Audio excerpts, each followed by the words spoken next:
Здравствуйте! Если вы меня сейчас слышите, это значит только одно, что вы со мной на правильном канале, где прямо сейчас я вам расскажу очень много интересной, а главное полезной информации из сети. Это канал Остроумно.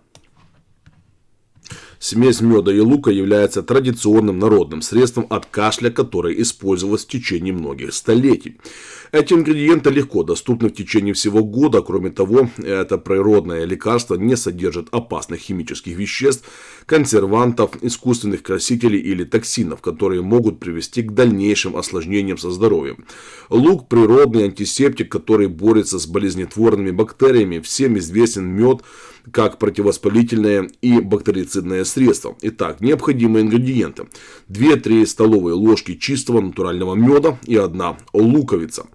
Способ приготовления: вы должны разрезать лук острым ножом, но не до конца. Затем залейте его полностью медом и накройте на ночь. Оставьте настаиваться в течение ночи при комнатной температуре, а на следующее утро процедите. Ваш целебный сироп готов. Приготовленного количества достаточно на 1 день. Употребляйте 1 ложку каждые 2 часа. Сразу после употребления вы начнете дышать легче и кашель полностью пройдет. Конечно же, лучше перед применением того или иного народного средства проконсультироваться с врачом. Возможно, у вас есть хронические заболевания, при которых эта смесь вам противопоказана. Ну что же, на этом у меня все. Более детальная информация есть на нашем сайте. Так что подписывайтесь, раскидывайте это видео вашим друзьям и близким и, конечно же, ставьте лайки. Не забудьте нажать на колокольчик. Всего вам самого хорошего. Услышимся.